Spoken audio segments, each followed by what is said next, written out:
Hey, Rhonda. Hey, Tom. So it's a big day. We shouldn't bury the lead here. Today is TPL's annual Park Score Day, right? Yeah, it is Park Score Day. It's our annual event, and this year is our 13th. Hmm. We celebrate parks. We get people, the residents, and all the park advocates around the country super excited. People like Mm-hmm. to listen for the drum roll when we kind of share the ranking of the park systems for the 100 most populous cities around the country. And Mm. it's funny to see how cities compete with each other. They really Right. care about their ranking. We like to see movement. We like to see that kind of motivation happen. So yeah, it's Park Score Day. It's a pretty big deal. Yeah. So high level, can you share with us a few things about this year's score that stood out to you? Were there any surprises? Something that maybe left you scratching your head? And of course, you mentioned it's a competition of sorts. Who was the big winner? Who got the highest score?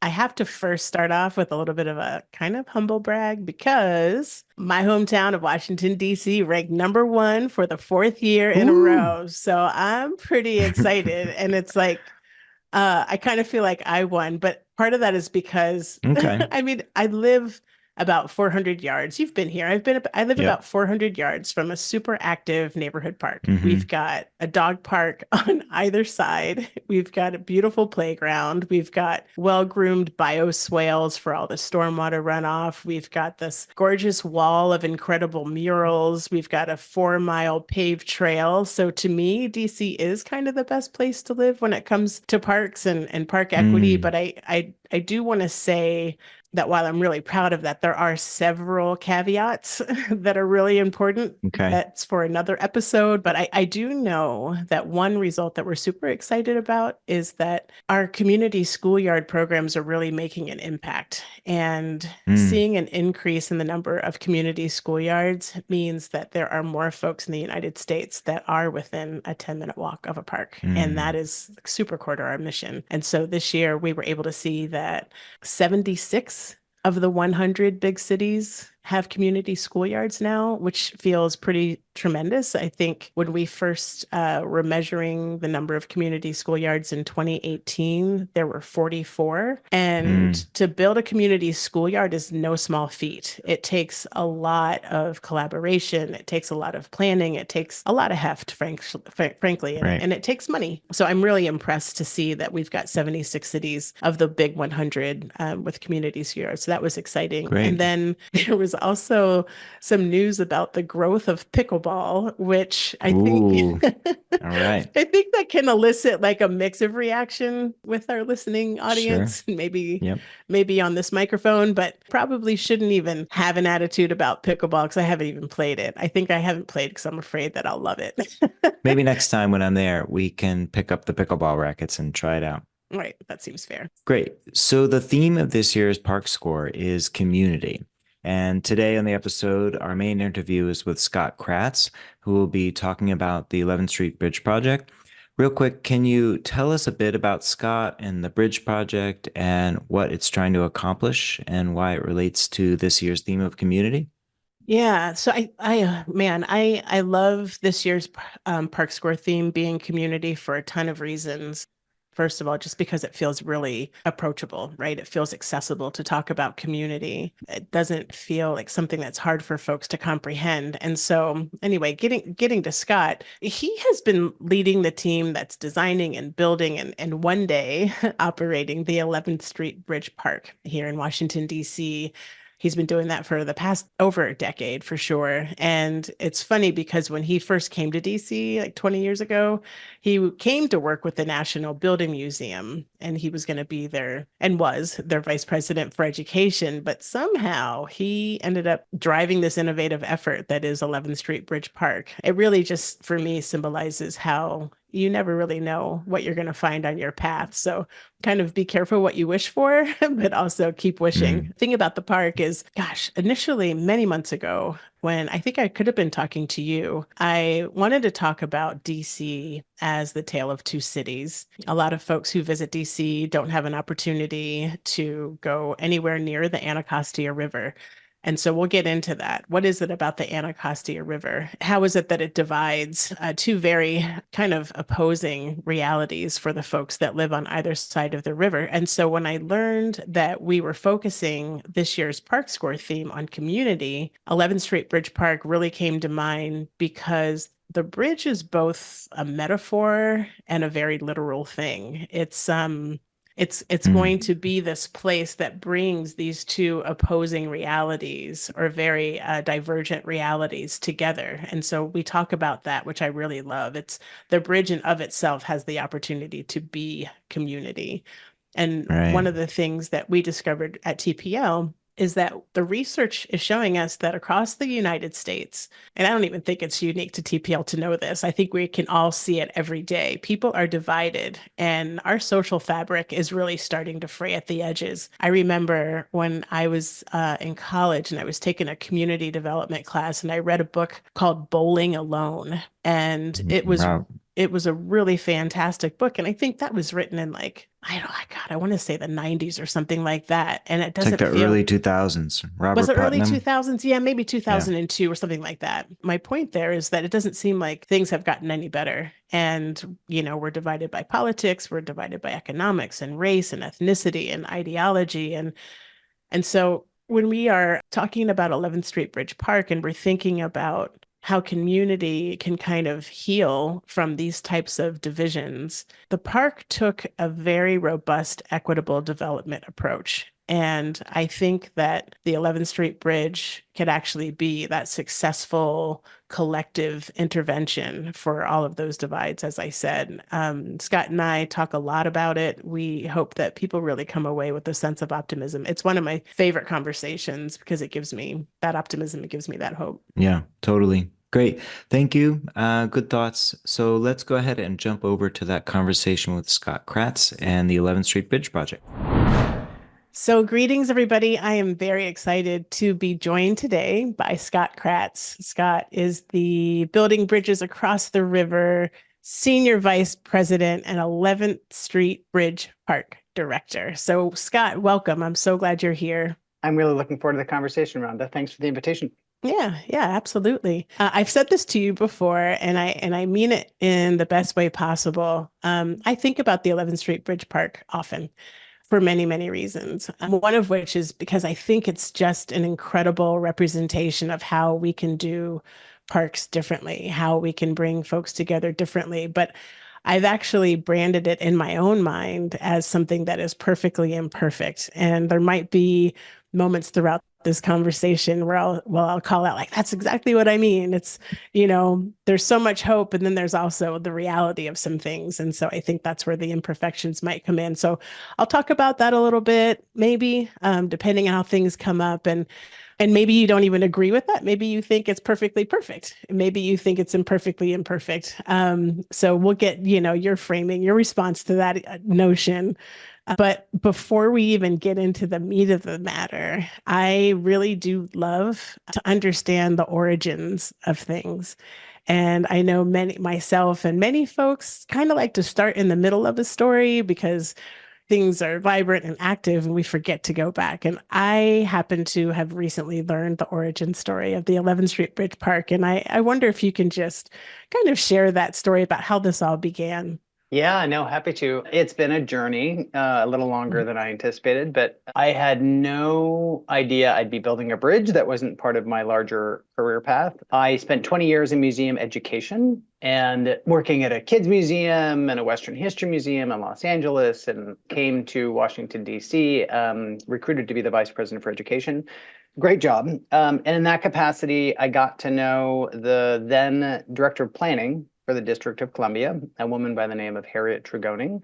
And Mhm. Harriet, I was bringing over the amazing planner and architect Jan Gale from Copenhagen to speak at the Building Museum.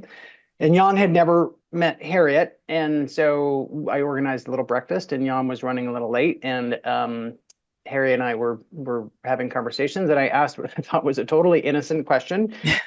Beware of innocent questions throughout one's career, I've come to learn, which was, hey, Harriet, what's happening with all the construction on the 11th Street bridges? Because my wife and I live about 4 blocks away from the bridge, and I could hear the pile drivers on early Saturday morning. Harriet unfolded this thought bubble of an idea when the old bridges were coming down because they reached the end of their lifespan. New bridges were coming up. Could we look at saving some of the old infrastructure, extending the life of that initial federal investment to do something, really special, really unique, which was bridge these communities that have long been divided between west and east of the river? And it was 7 a.m. and she asked if I could help. And I was like, well, how hard can this be? 12 years later. But I was hooked because in all the projects in the nation's capital, I couldn't think of another project that in a single intervention could support the community's physical, economic, cultural, and environmental health, right? So I was hooked, and it set me on this larger decade-plus journey. I love that. I love that. And this bridge, right? It's literally a bridge. It's metaphorically a bridge. It's even intellectually a bridge, right? And it's connecting the communities east and west of the Anacostia River. I know as a DC resident and local, a lot of people come into DC and they don't even know the Anacostia River exists. People are only familiar with the Potomac River because that's on the west side. And that's where, all of the tourism exists. And that's the only river they see. That's the one they notice when they're flying in. And I first wanted to talk about parks in the district or DC and call this episode like the tale of two cities, right? And the two cities being the east side of the Anacostia and the west side of the Anacostia. And when I was talking to my peers, I also learned at the same time that, we're doing our annual Park Score release that happens every May. It's a really fantastic tool and resource. And I learned that the theme this year for the Park Score was going to be community. And then I thought, that still works. A Tale of Two Cities and community, they go hand in hand because this is a story of reimagining.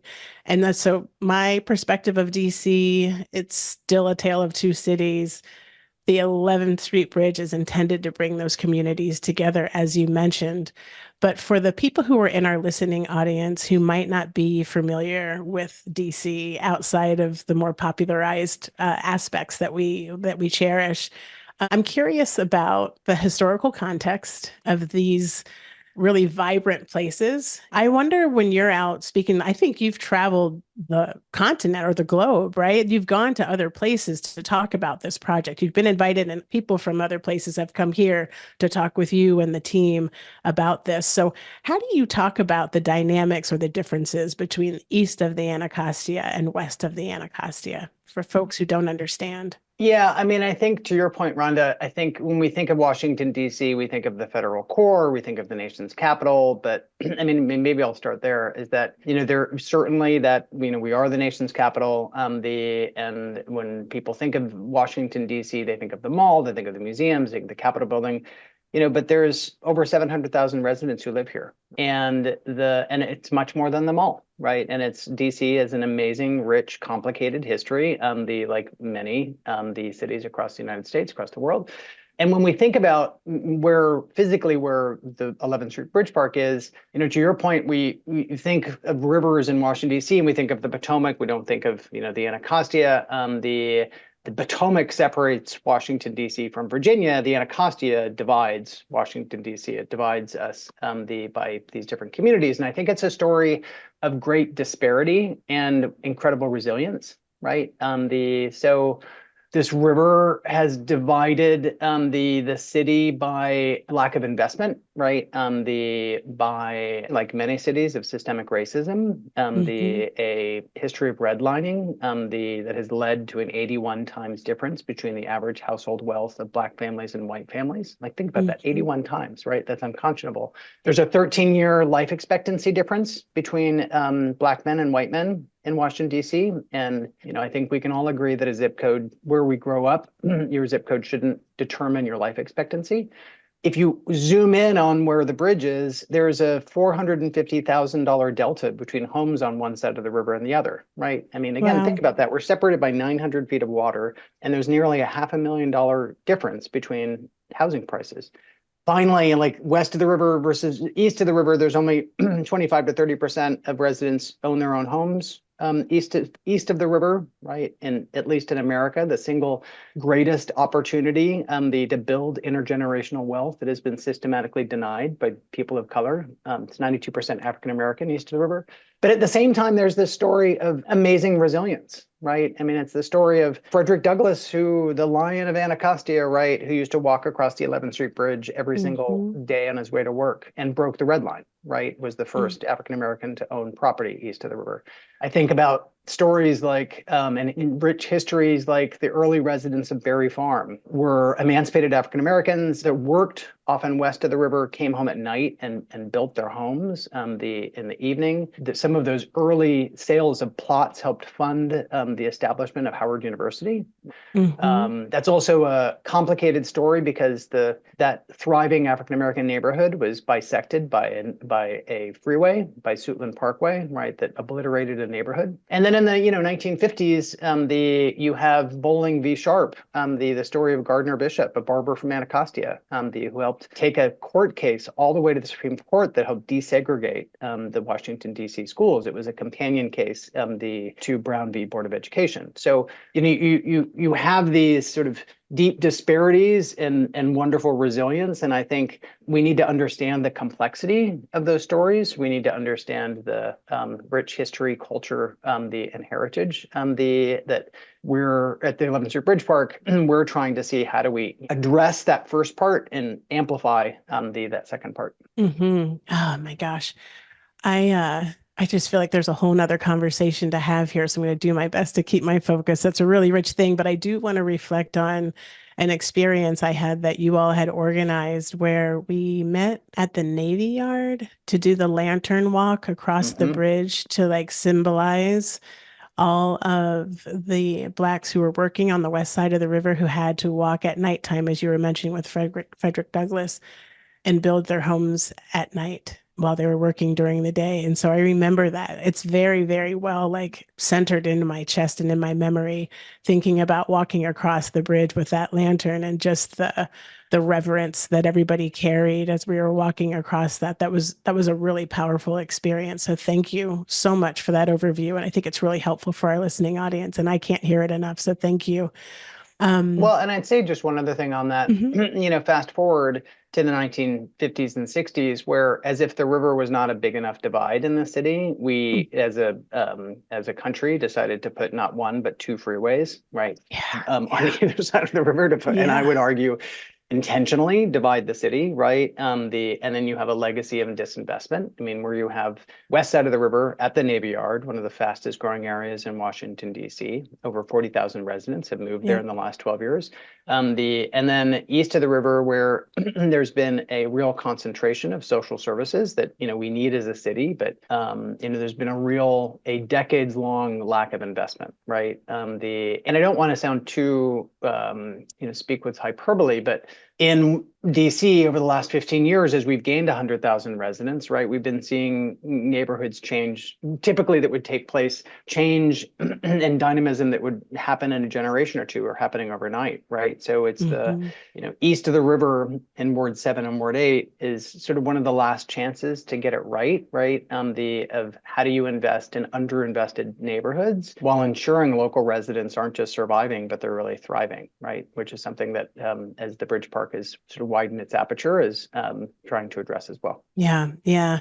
And I'm excited because we're going to get into some examples of that in just a little bit. And I'm thinking about, again, the structure of the park and the Bridge Park. Like we've made this piece of infrastructure into a park. And, at TPL, park equity is a major priority for us. And we firmly believe that everybody has a right to experience nature and all the benefits that come with nature. And we're driven by a principle where we think everybody across the U.S., whether it's in the urban areas, whether it's in rural areas, can be within a 10-minute walk of a quality park. And 12 years ago, 11 years ago, when conversations about Bridge Park started to come up, as well as I do, not just unique to DC, but residents in cities everywhere, when they learn about new developments or any sort of infrastructure investment, especially over the last, I'd say 10 years specifically, people their ears might perk up. They start to listen about what does this mean for me? What are the implications associated with this investment? And not just financially, but like culturally, what does this mean for those social institutions that you were just naming? What does it mean for housing, right? Displacement is a really chronic issue all over. And I can't remember. I mean, I've been in this environmental space for most of my career, and I can't remember when the term green gentrification really started to gain traction, but it's certainly a legitimate issue, and it's certainly a legitimate concern for the communities. And I think that's why at TPL we prioritize community engagement on the level that we do, so that we can ensure that we're not a part of any sort of displacement in terms of these green spaces that are being installed or retrofitted or even built from scratch, and making sure that green gentrification isn't going to be a result of anything that we're involved in. We want to make sure people are benefiting from our engagements and not being burdened by them, and definitely not being displaced.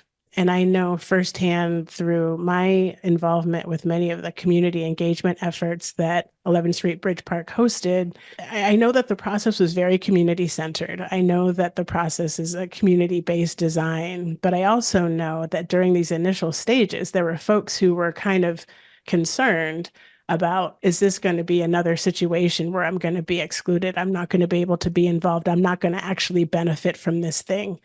And so I think that the approach that was taken in actually creating a truly community-centered, community-guided process is really unique.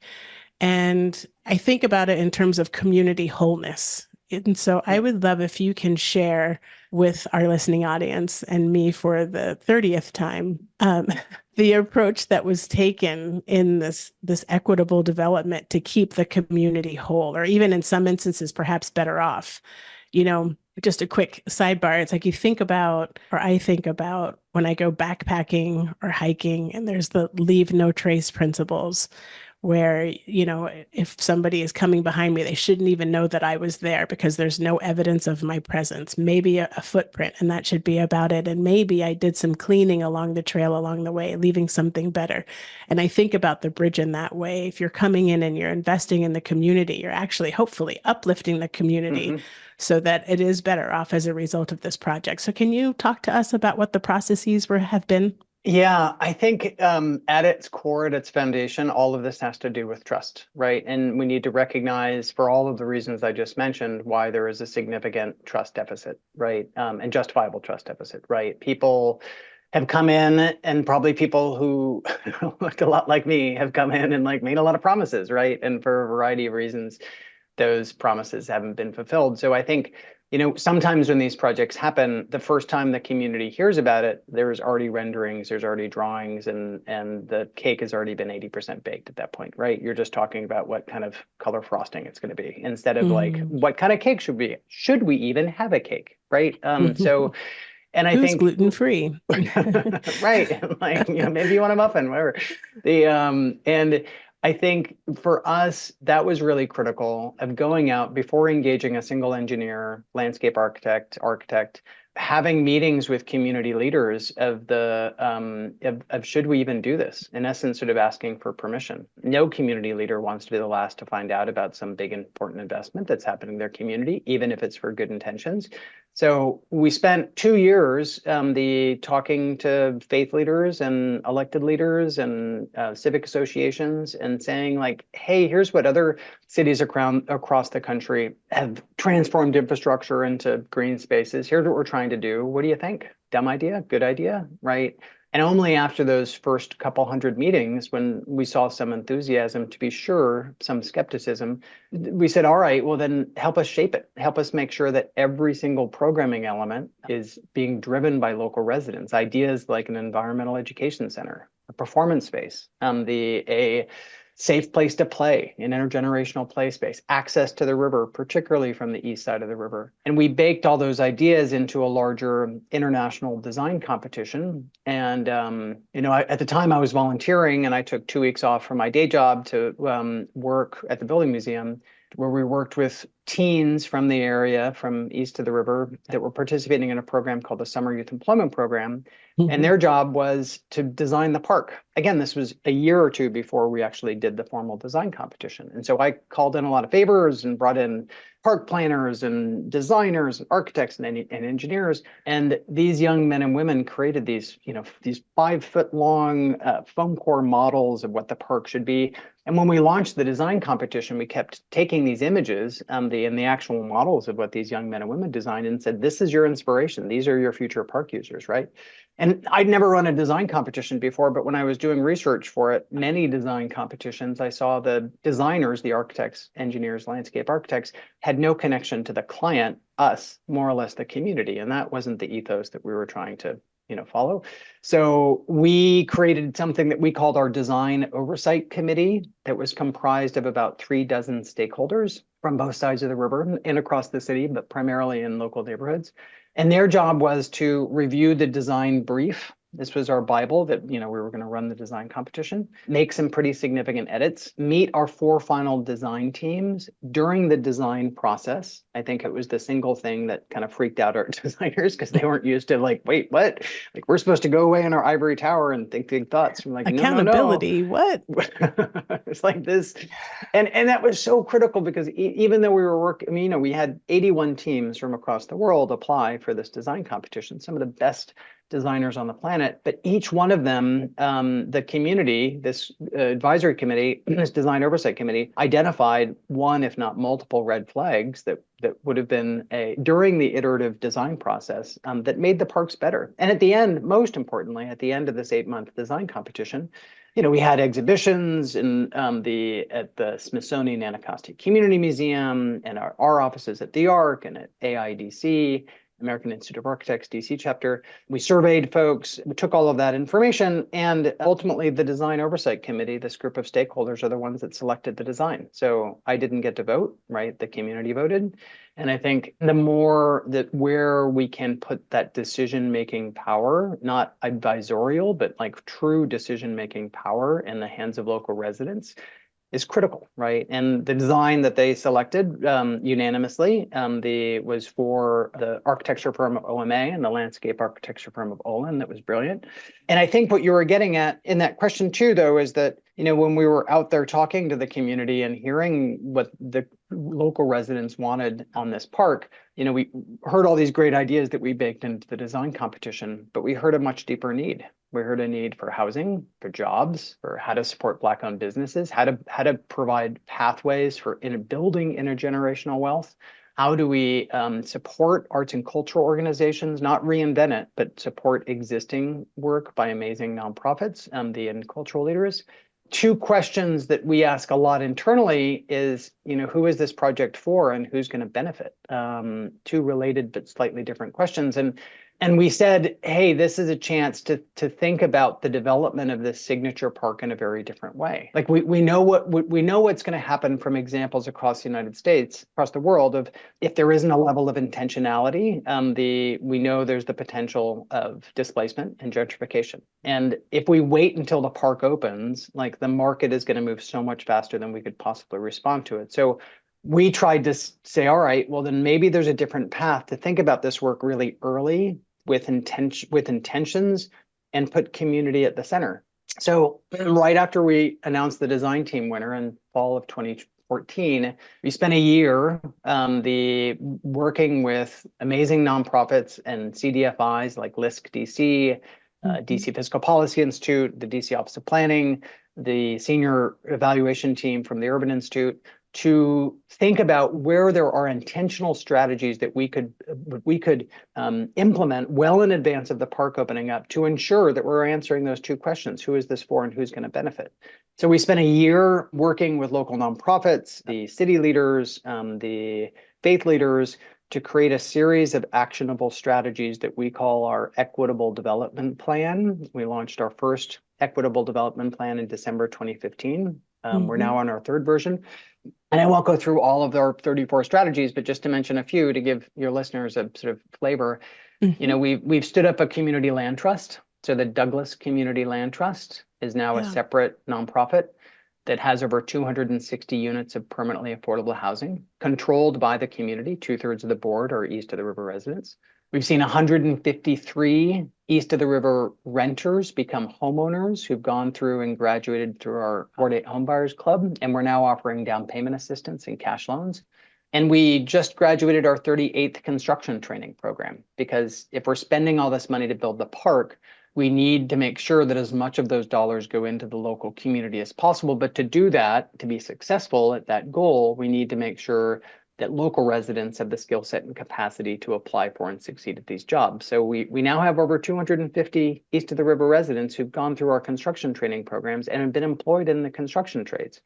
So when we break ground this fall, we can present the general contractor with over 250 names of East of the River residents. The last thing I'll say on this is that this continues to be an iterative process. We haven't done everything right. We've, made some mistakes along the way and learned lessons. And part of the process for that is, from the beginning, we've been working with a senior team from the Urban Institute to document this work, as well as, most importantly, provide a real-time feedback loop of what are we getting right and what are we getting wrong, so we can course correct along the way.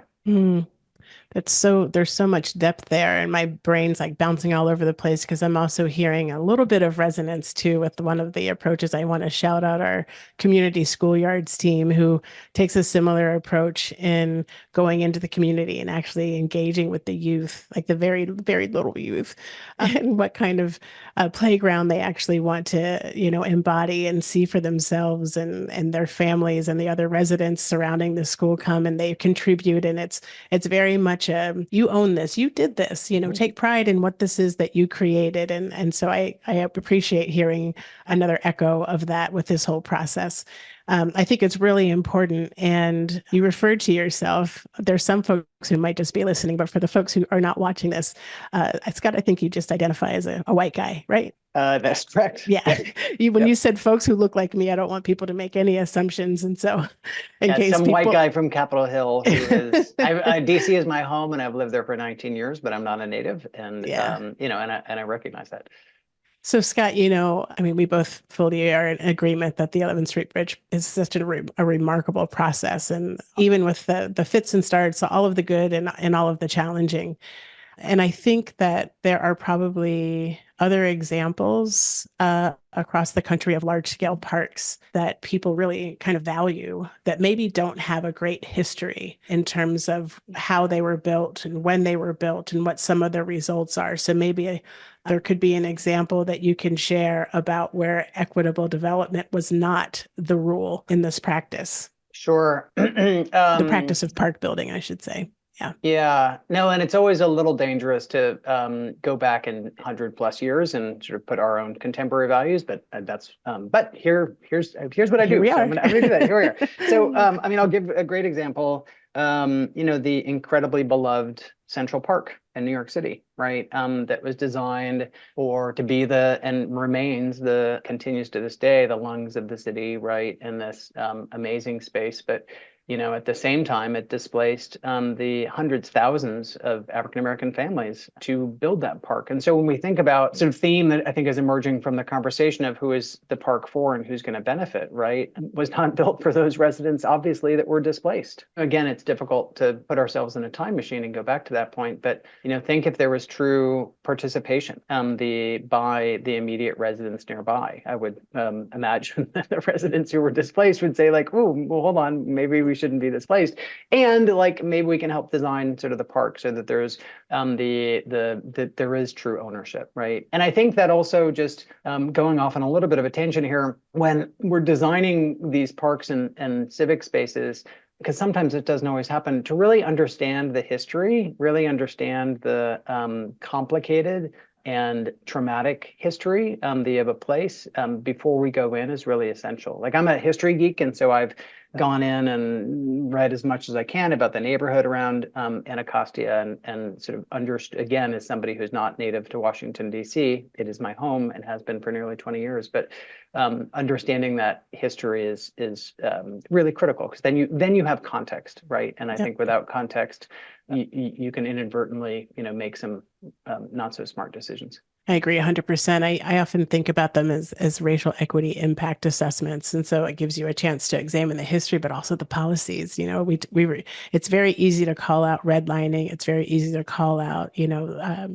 transportation divisions that were intentional, but there's also other policies that are also there that you have to investigate. And going back to the Central Park example, I mean, there are so many people that do not know the story of the displacement of all of those Black families and residents. And that form of erasure is very offensive to me, right? It's like, yeah, that happened then, but look at what we have today. And it's like, no.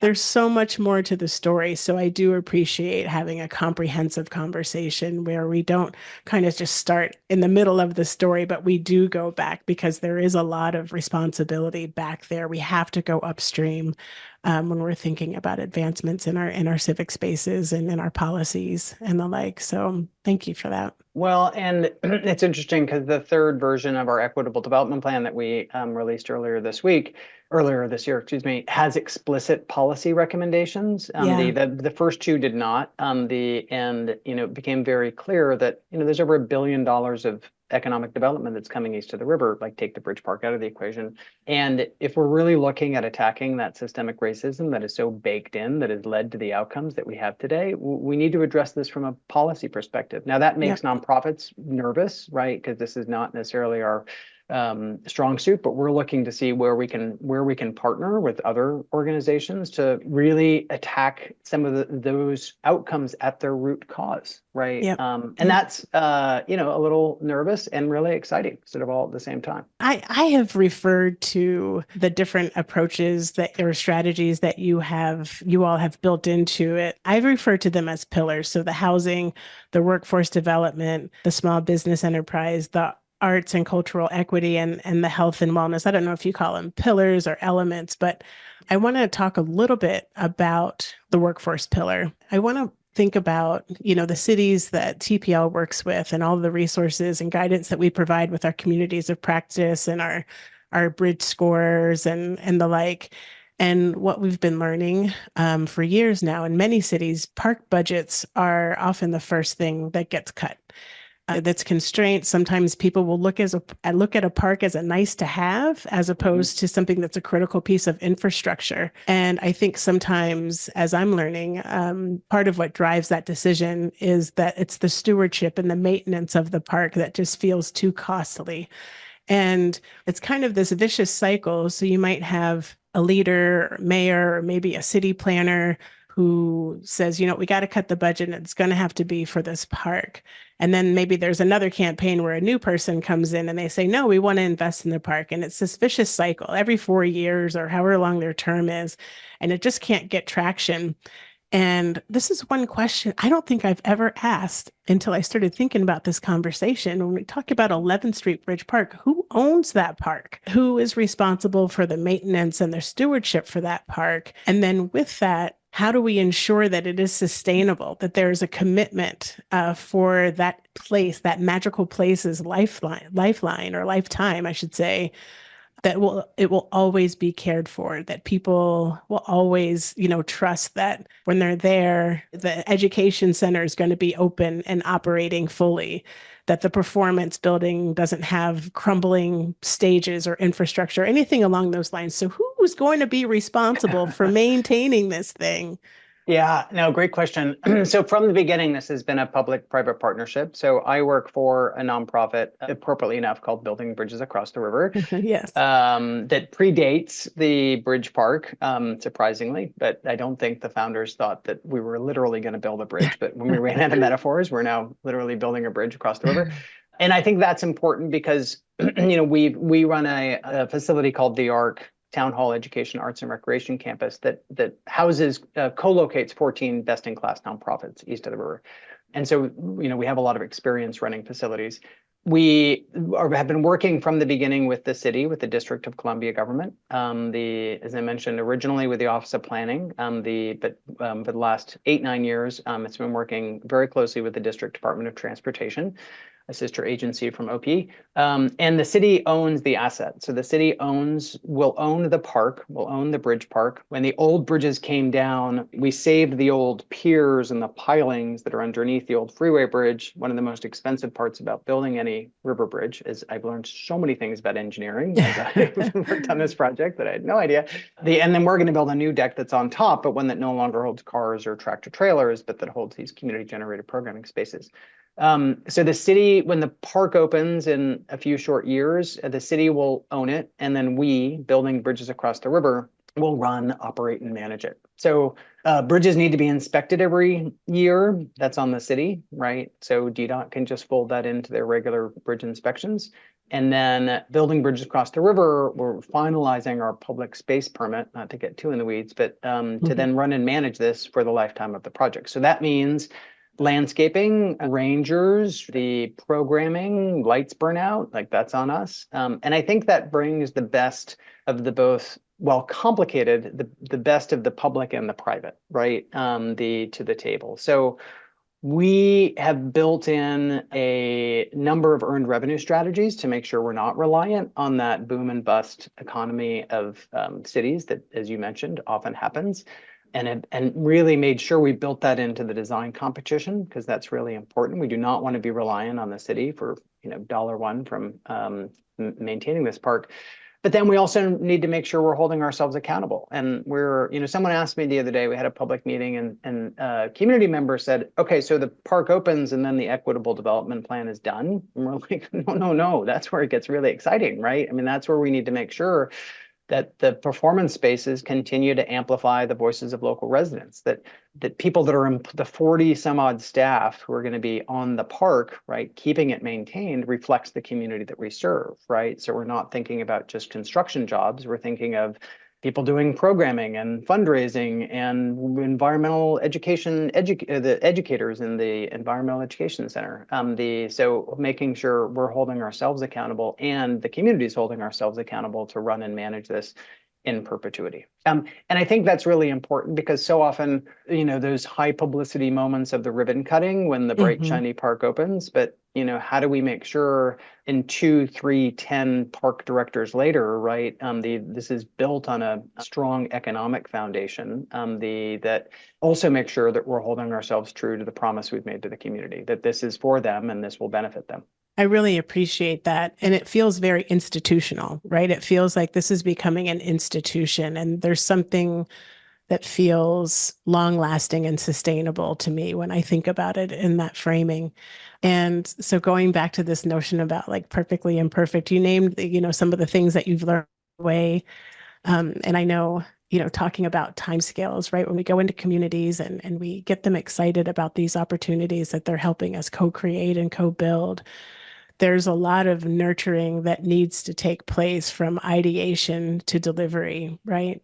And you started to touch on that about how you're maintaining the engagement with the folks. So using, B-Bar, building bridges across the river, and all of the programming that happens there. And I've even gone to a couple of meditation classes over there. When that got built in the Black Box Theater, and gone over there for performances. I saw Robert Glasper over in the Arc, which was amazing. So it's a wonderful institution, but it's also far away from the park in a way. So you can't actually see, you can't see the location if you're over on either side of the river. But I'm thinking about there's been a delay in the opening. I think the last time I talked to you, I didn't ask, like, when are we actually thinking now? What's the breaking update? Ground, opening. When are we breaking ground on this incredible bridge? Yeah, so we are at 100% design, which is really exciting. We, we just had our big annual public meeting back in February, and so I was pulling together the slides for giggles. I pulled together the number of federal and local agencies that we've had to get permits or approval from, and it's been 30. So 30 different federal and local agencies. So there's like, someone in the community asked me the other day, good-naturedly, but they were like, so, why is this taking so long? And I was like, well, when you're transforming a former federal highway over a navigable body of water wedged between the National Park Service and an active Department of Defense installation, there's a lot of chefs in the kitchen. And but I'm happy to report that we're down to the last 3 permits that we should have in hand at the end of this month, early June. So our partners at DDOT, the District Department of Transportation, should solicit our general contractor in June, select the GC by fall, and break ground this fall. And we anticipate about 24 to 30 months of construction. So opening up in late 2026, early 2027. We are splitting the cost of the construction. So the city's putting in half of the money. We're raising the other half through private philanthropy. We've applied for some federal, the competitive grants that we've been successful at. We're at about $3.5 million to go, and we've already invested over $92 million in our equitable development strategies. So if you think about that, like, you know, the city hasn't started spending money on the construction yet, and it's already catalyzed $92 million of equitable development strategies in these housing and workforce and small business efforts. So it's a pretty good return on that investment. I never thought this was going to be 10 years. Like, I remember early on having a conversation with a colleague, another park professional, and he said, "Oh, let me see your timeline." The subtext there was, you know, you realize this is going to be at least a 10-year thing, right? And I was like, "No, look at my plan. We're going to be open by 2019 or whatever, like ridiculous." Yeah. Yeah. And and I didn't think it was going to take that long. We have had a pandemic. The permitting has taken much longer. It's been very complicated navigating that public-private partnership, to be sure, working with a sort of scrappy nonprofit like ourselves who want to, you know, move fast and test and pilot things in the city that tends to be a little bit more, has systems, tends to be a little bit more bureaucratic, because we never want to be a whatever happened to ... right? So, you know, we have monthly community walking tours where we give updates to local residents. We have these big town hall sessions where we give an update on all of our equitable development work, and we bring our design team in. We just last weekend had our 10th annual Anacostia River Festival, which was delightful. It was a little drippy, it was a little rainy, but I didn't make it. I felt so bad. I thought I was more of a trooper, and I was just, you know, I'm looking at my dog and I'm looking outside, and but I'm really happy to hear you bring it up. So I'm just confessing very publicly that I didn't make it like I thought I would. But you're starting to lead me into a question that I wanted to ask around that notion, around keeping hope alive. So those town halls are keeping hope alive. Those tours are keeping hope alive. But the annual Riverfest has just been growing exponentially year over year. And I think that's one of the community engagement tools that I really love, because it is so festive and it's educational. And it's there's a lot of culture, there's a lot of arts, and it's one of the times I experience where I see this like semblance of what I think DC really is when that event takes place. That is where we see all of the best engagements across all of our demographics represented at that river festival. And it's fantastic. And I think that is definitely one of the ways that you all are continuing to nurture us as we are now waiting for beginning of 2027. Early 2027. I'm just going to say, I'm not going to say 26, because then if it happens in 2026, it's a gift. There we go. Yeah. So I'll just say early 2027. And bringing together people, I mean, not just together both sides of the river and the entire city to be proximate with each other, but they're like dancing with each other. They're like, you know, getting out on the water together in canoes, and they're, you know, doing fishing workshops together. And it gives, in a single afternoon, you know, on a sunnier day like last year, we had 10,000 people that came down to the banks of the Anacostia River. And on this single afternoon, gave the community a taste of what will happen 365 days of the year when the park opens. And it gives us this wonderful opportunity to test and pilot programming. So we're not guessing when the park opens, right? But we're, you know, we have an idea of what the community is really responding to, and logistic things of where do people park, and where, I mean, we survey everybody that comes down. How are people getting there? Are they walking? Are they taking public transit? Are they biking? You know, all of that sort of work is really important. And finally, you know, it normalizes that behavior of getting people underneath the freeway underpass, right? The sort of one of those barriers we talked about in the beginning of the conversations, to activate the park. Where we land east of the river is in Anacostia Park. It's a National Park Service. And our Mhm. annual Anacostia River Festival is a larger collaboration with NPS. They've been really wonderful partners. It's a really beautiful afternoon, and I just can't wait in a few short years when that's going to happen every day. So, Yeah, yeah, that's really remarkable. I love it so much. And before we wrap up, I've got two more questions and then I'll set you free. One is a little bit more philosophical. The other is really around some of the challenges or things that you've learned that you didn't explicitly name. But as I mentioned at the top, it was the tale of two cities and with community kind of being bridged in the middle. And I was having a conversation with one of my colleagues at TPL. His name is Will Klein.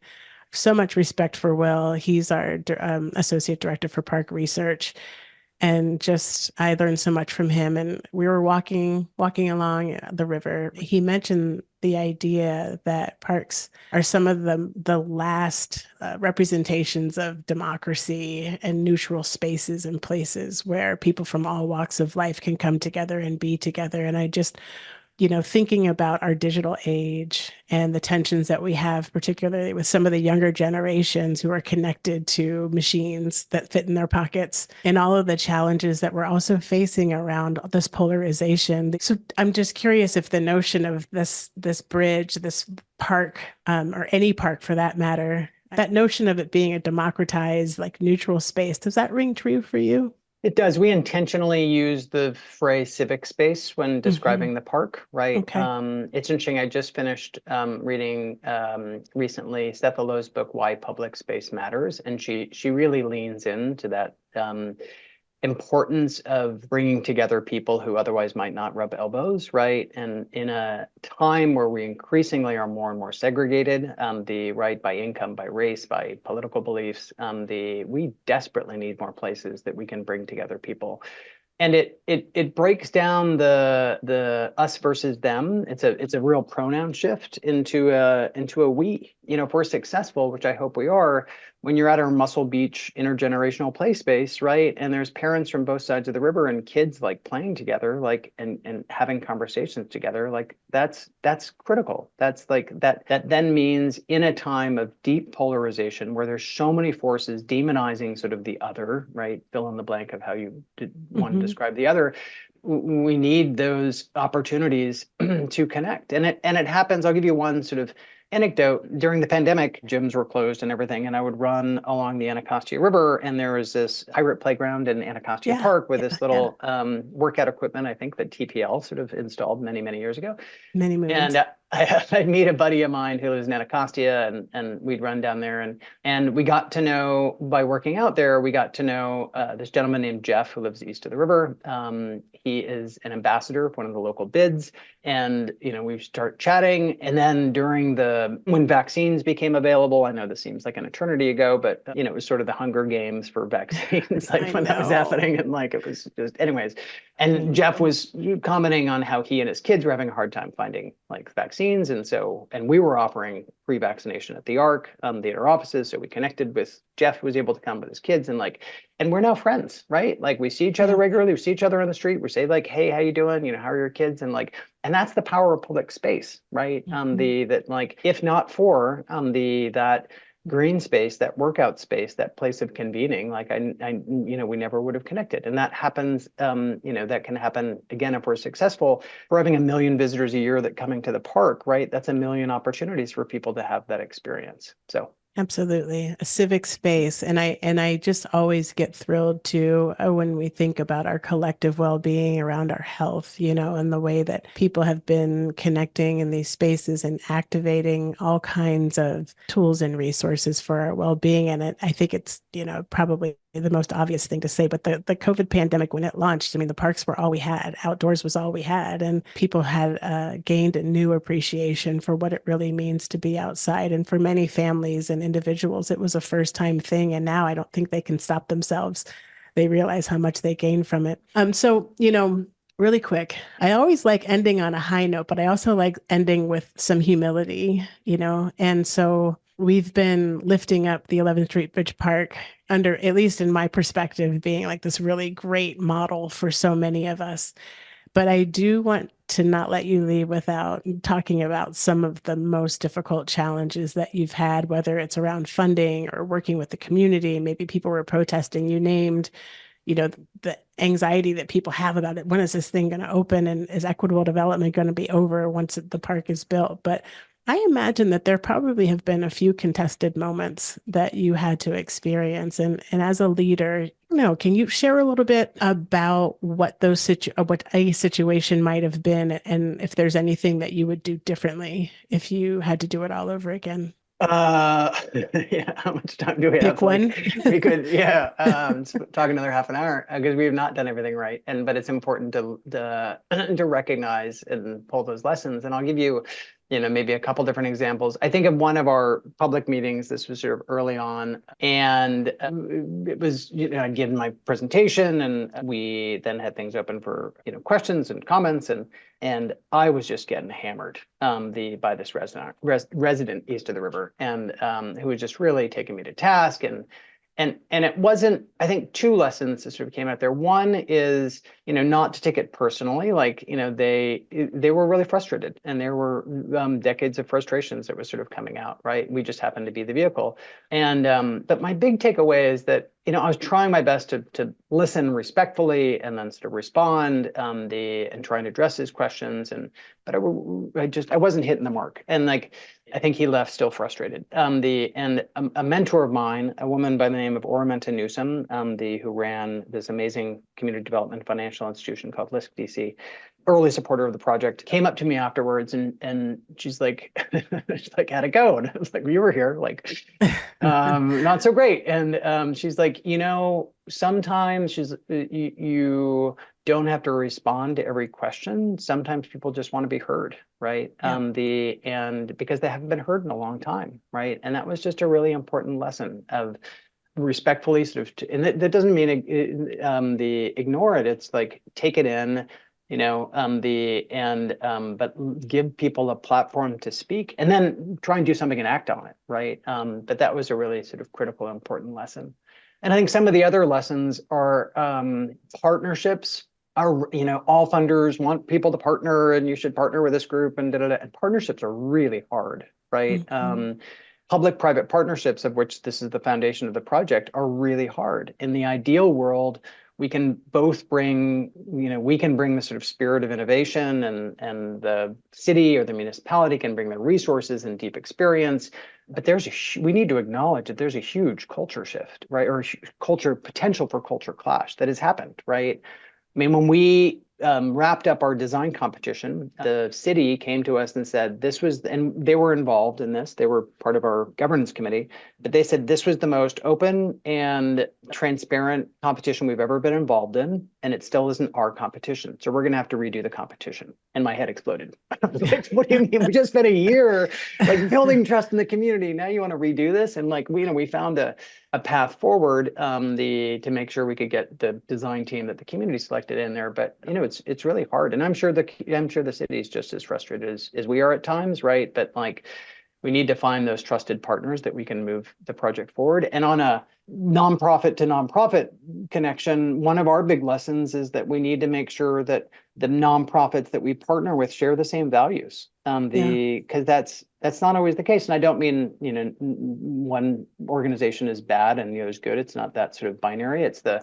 We need to make sure we share the same approach. And now when we partner with other nonprofits, we actually spend the first couple of months like creating value statements to make sure that we're on the same page. And that's really critical. We're building, trust within our partners, but we're also making sure we're setting very clear and written down expectations that both organizations will follow. And finally, I keep coming back to that word trust, but a colleague of mine down in Atlanta said once that change moves at the speed of trust, right? Mm-hmm. And like, I think that's so critical. The trust is about shared experiences over time and delivering on your word, right? And trust is extraordinarily fragile. You make one misstep and you can, sort of immediately lose trust. So having this constant feedback loop, making sure the community is holding us accountable, the making sure that the staff of the Bridge Park reflects the community that we serve, the bringing those voices inside our conference rooms, on a daily basis is really critical. So lots and lots of lessons learned. That's great. And I really do appreciate trust is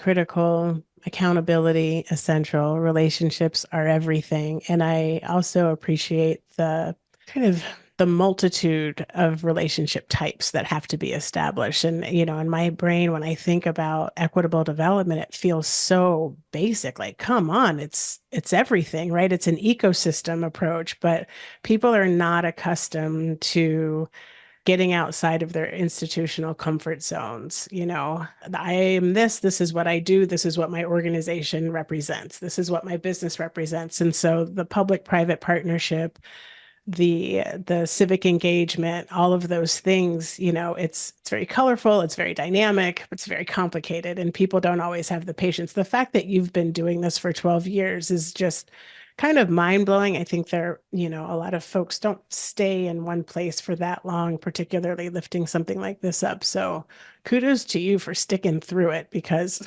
I don't, and what does a handoff for something like this even look like, right? So that's the other thing that has to be discussed when you're building these partnerships, is like, how long are you in this for?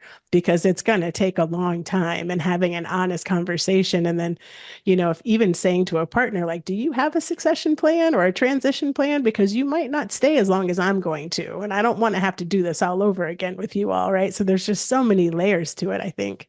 No, the number, particularly in nonprofits, particularly with a city, that is just, you need to build that in of like every 2 years that someone's going to cycle out, and you spend those 2 years building a relationship and understand who you are and connect resources, and then boom, they're gone, right? And you're like, oh, okay, we got to start over again. So not at first it's frustrating, but then you just need to build that in, right? Mm-hmm. And it is so relational.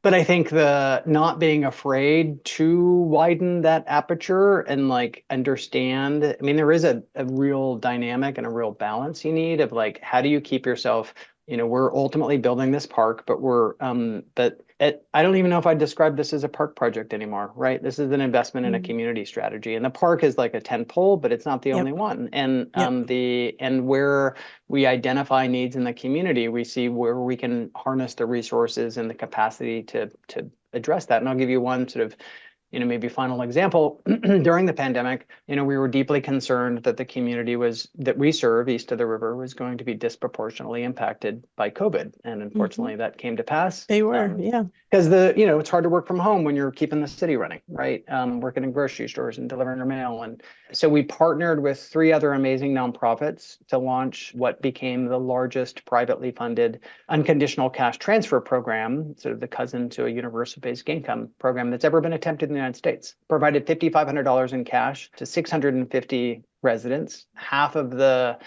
participating families made at a household income of $15,000 or less. Like, it's just mind-boggling of how a family can make that work in Washington, D.C. But each of those families received weekly groceries, monthly dry goods, connected them with navigators, and it was one of the most powerful things I've ever had the honor to be part of. And you take a step back and you're like, what does a unconditional cash transfer program have to do with building a park, right? And like, absolutely everything, right? Like everything of like thinking about the whole community, thinking about the whole family, thinking about the whole individual, right? And I think that has become sort of a larger emblematic for a great example of what we mean when we talk about sort of widening the aperture of what this park will mean, and what our work is trying to achieve. Yeah, I love that so much. And I'm not alone in saying and thinking this, I'm sure, but it's just kind of restating a little bit about what you're saying about the park. A park is a park. It's something that you can see and touch and feel, but it's all of the experiences that surround the park that can actually dictate how impactful that space can be. If people don't have a safe route to get to the park, they're not going to go to the park. So the fact that it exists means very little, because people can't access it because it's not safe, or the infrastructure isn't such that they can come along on a wheelchair, or et cetera, et cetera, et cetera. And I often say, like, for me, accessibility actually begins before a person walks out the door, because it's about, what are you thinking when you wake up in the morning? What are the first concerns that you have, and what do you have access to in your mind? And if the park might not even be on the list of top 5, right? So but when people are having their other resources met, when they feel like they are seen, they're being recognized, and not only being recognized, but actually given the resources that they most, critically need, then it's like, oh yeah, now I can go to the park because my meal has been taken care of. My children are at school. My children are being fed. My health care is covered. Now, hey, y'all, let's go to the park, right? It seems like there's an order of things. And without those extra resources and connectivity kind of propositions, a park sometimes is just a park. Yeah, and last summer, like many areas in the city, but we were seeing a real uptick in violence after like year 2 and 3 in the pandemic, and so we in the weekend after July 4th. July 4th was a particularly violent one east of the river. Yep. And we held this a Stop the Violence meeting. Where we asked the community, we asked our local residents, like, this isn't just a come in and vent session. Like, what are the solutions? And we've been implementing. Like, we're now for the last 2 months, we've been running a midnight basketball league. We had a big youth summit. One of the programs, and all of these came from the local residents. One of the ones that we're most excited about, the top need, to your point, was mental health, right? For families that have been experiencing a tremendous amount of trauma. So we have a new partnership with Howard University where we're going to be providing free mental health services at the Arc starting this month, right? So that's the sort of thinking about that, addressing that.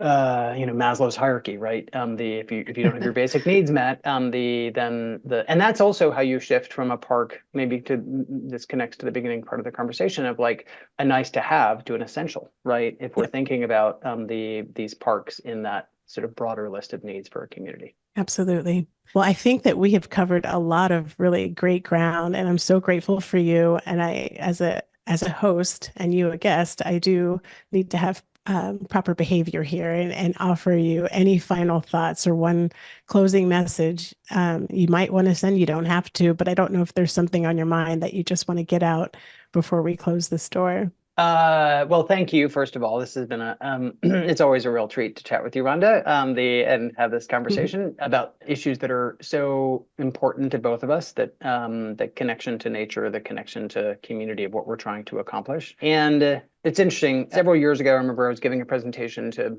park directors, and I was asked to talk about our equitable development work. And about midway through the conversation, everybody was looking at me like I'd grown some third head of just like, what are you talking about? You're like, we're trying to do, build these parks and do the impossible, and now you're asking us to like think about home ownership and workforce development. And I think and so I stopped my whole presentation, kind of set it aside, and I was like, all right, let's have a conversation about this. And I, shared with it either pay now or pay later, right? Yep. Are you going to pay now and make sure that and make the investments that are really critical to answer those earlier questions? Who are these civic spaces for, and who's going to benefit? Or if you don't, then the community is going to say, well, this isn't for me, right? And they will and probably should stand up and say, like, no, I don't want this, right? So I think sometimes not sometimes, all the times, that takes longer. That takes, a little more experimenting and trying, but at the end of the day, like, it makes it for such a richer experience, and hold true with what we're trying to accomplish. The 11th Street Bridge Park, when it opens in a few short years, is first and foremost for the community, by the community, with the community, right? And that's critical. Excellent. That's a perfect note to end on. I thank you again, Scott. I'm going to set you free to go do whatever it is you have on your calendar for today. And thank you so much. And I wish you the best. Thanks for this opportunity, Rhonda. I really appreciate it. All right, Rhonda, we're back. I loved that interview. Great job. There's so much to dig into there. What a huge project, and such a big commitment from everyone over there at the 11th Street Bridge Project, all the communities involved. Anything else you want to add before we wrap up? No, I don't think I have anything to add. I feel like we've covered a lot. I'm super grateful to Scott Kratz for spending time with me and having this conversation. Today is May 22nd. And once again, it is Park Square Day. And Woo woo. We every year also have what we call our park bench chat. And we do them throughout the year for different topics, but we always do them for Park Score. And so this year, today, May 22nd at 3 p.m. Eastern, 12 p.m. Pacific, our own TPL, Linda Wong, is just an incredible leader, particularly with all of the research and the data and the incredible tools that come out of our Land for People lab. She's going to be revealing the 2024 Park Score rankings. She's going to be joining a conversation with Brooks Nelson, who is the Senior Manager for Community Resilience at Walmart.org. Linda's going to be talking to Corey Wilson, who is the Superintendent of the Recreation and Park Commission for the Parish of East Baton Rouge. And we're also going to be joined by Kimberly Serrano. And Kimberly is the director of the Center for Inclusion and Belonging at the American Immigration Council. I think that if folks have an opportunity to listen to this conversation, this podcast episode, and chime in and listen on the conversation with the Park Bench chat, and go to tpl.org// or /Park Score. All the slashes. All the slashes, and look at the report. I think that everybody can become an expert on what we have been able to achieve over the past year and really celebrate all of the parks, every single one of them all around the country, for their contributions, for their existence, for their striving to make communities whole. Everybody has so much to learn, and I'm grateful for the work that on behalf of the organization and all of the champions that we have across the country. Nice. Great. Yeah. So everyone check out Park Score Chat, May 22nd, 3 p.m. Eastern. Rhonda, thanks for doing this. That's it. Park Score Day. Happy Park Score Day. All of those things. Do you want to take us out with the outro? And I'll say goodbye. Thanks, everybody. All right. Sure thing. So People, Nature, Big Ideas is produced by Trust for Public Land in partnership with Pretty Good Productions. Our executive producer is Thomas Clayton Miller. Our producer is Vanessa Martin, and our associate producer is Alyssa Morley. Our theme song was produced by Tall Black Guy Productions. And if you like the show, please leave us a rating on iTunes and maybe mention us to one or two of your friends. Thanks again for listening, and we'll see you the next time.